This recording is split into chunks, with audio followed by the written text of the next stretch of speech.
Today is November 13th, and I've just finished reading Graham Greene's A World of My Own. A World of My Own is a dream diary. I'm a little under the weather, so bear with the sound of my voice for this video. Now, I found out about this book from this Wikipedia list of dream diaries. I scrolled down to the 20th century, and I saw Graham Greene's entry here. Other ones that interest me are like the Burroughs one. Well, you've seen that all over the place. And then there's this Georges Perec, or wherever you say it, La Boutique Obscure, a collection of 100 dreams. The John Berryman one struck me as a dubious inclusion because aren't those just poems?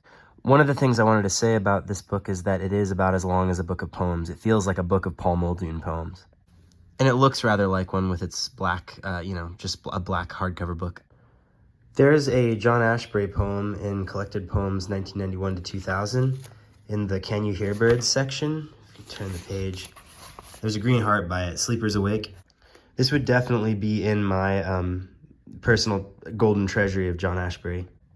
It's a poem about how, it's a really great one and you should definitely read it. But I just want to bring it up.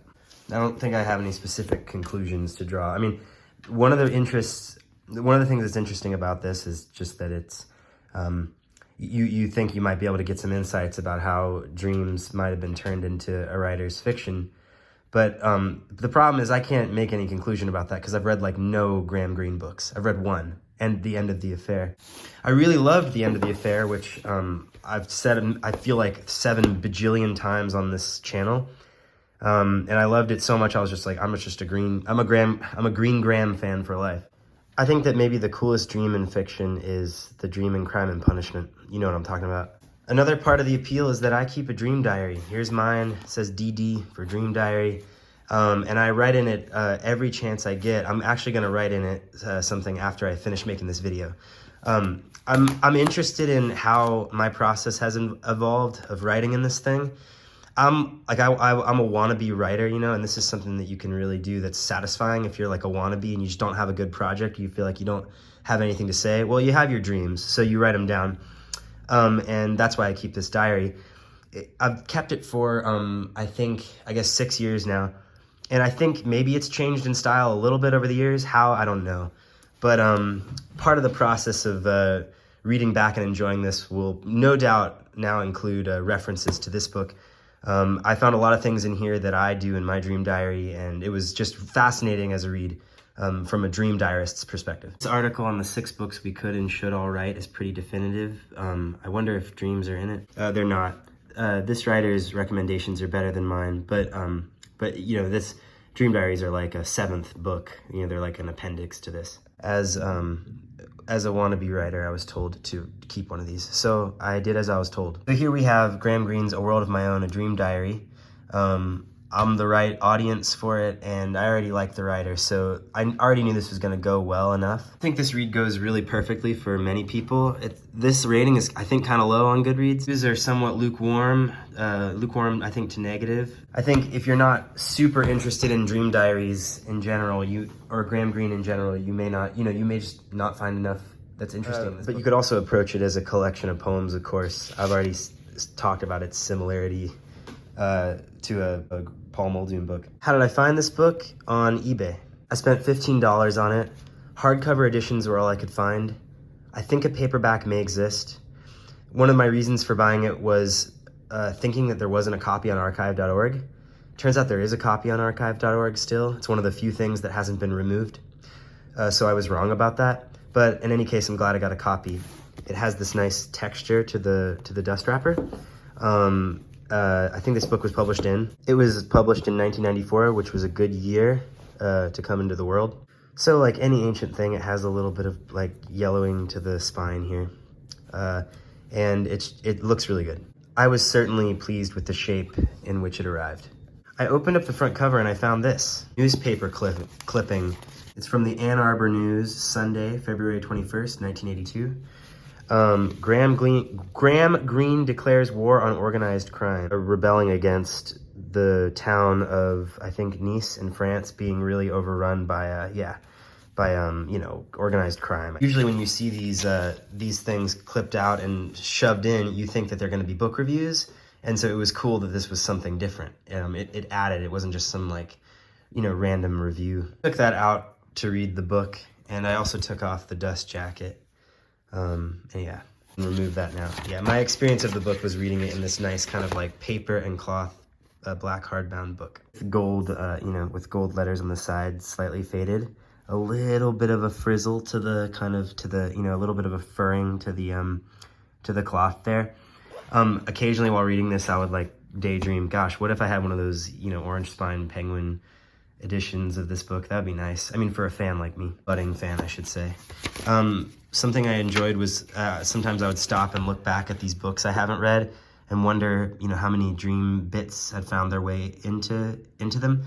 This is the result of 20 years of dream diary writing. It's a selection from those 20 years of diaries.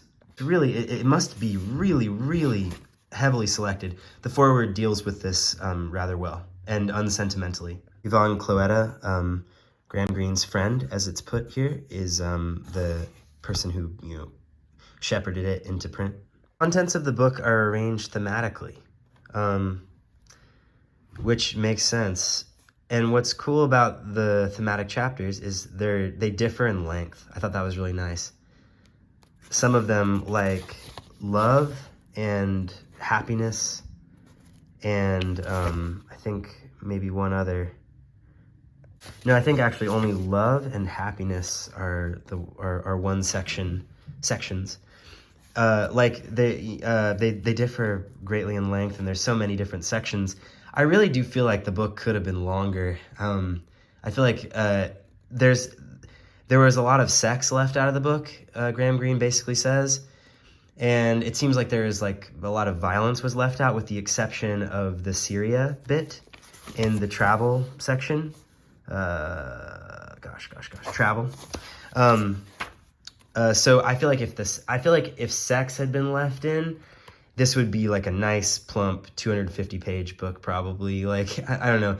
And when I say sex, I mean just like anything sort of that directly contains that or references it or something. You know what I mean? Anybody who keeps a dream diary knows what I'm talking about. Like, it's not just outright sexual, like sex scenes in your dreams. It's like just anything that's sensitive on that level. Yeah, so it's nice to return to this epigraph, because in the book he refers to the world of his own and then the common world, quote, we all share, or that he and his son share.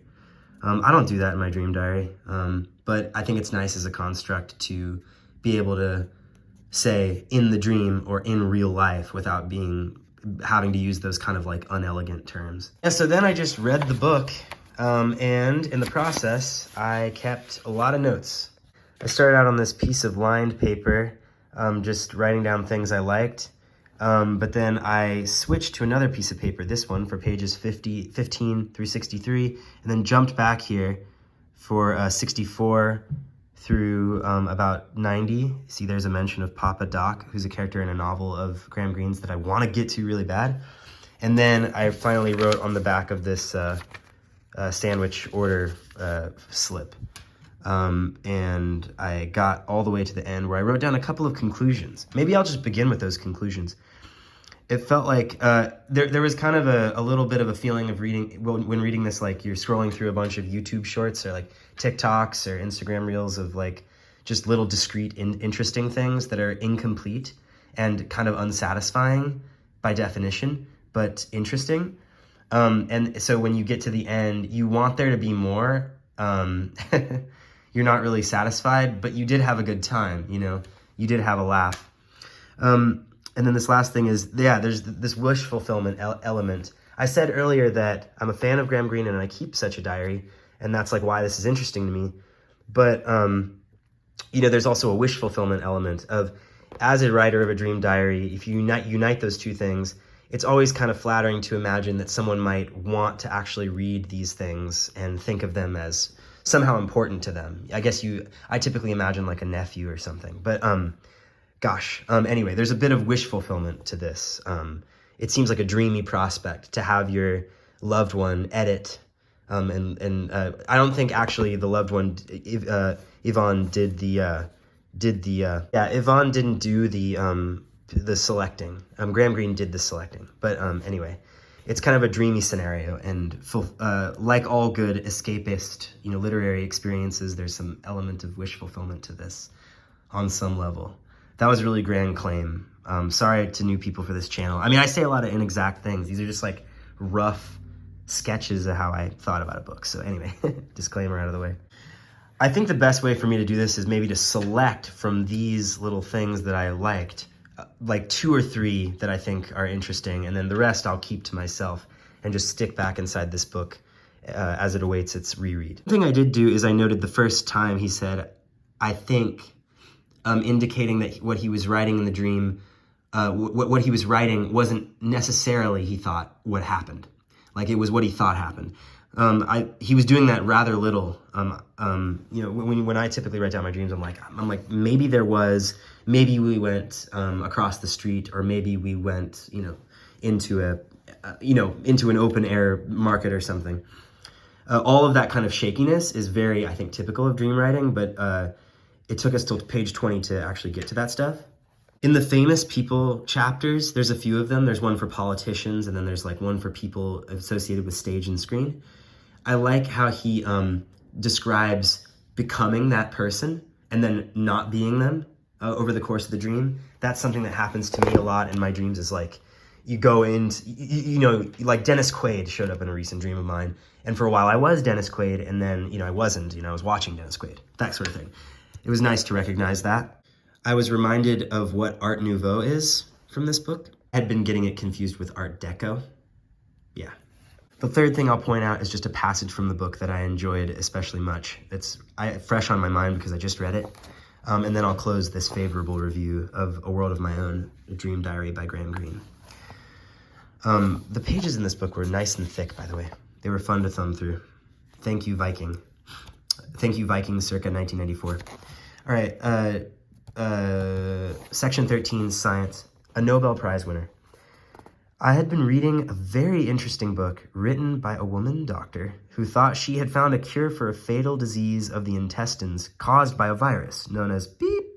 She injected a wasp with beep, from which she was suffering herself, and induced it to sting her on the stomach. She was cured. She consulted a medical friend who asked her whether she really believed in the cure, and she admitted she was only a half believer. However, he encouraged her to continue her research. 2 patients, why did I say that like that? Her research. 2 patients were cured, the 3rd died, but then a 4th was cured. She was awarded a Nobel Prize for medicine, but then 2 more patients died. The doctor friend suggested that the cure depended on the psychology of the patient and the degree of his or her belief. She was depressed by the bad results and her own half-belief. Her husband volunteered to help her by being injected with beep and treated by the wasp sting. His heroic act was rewarded. He was cured. Go to it, everybody. Happy reading. I'm going to tuck all these things back. I'm going to reassemble this book and then read something else. Take care.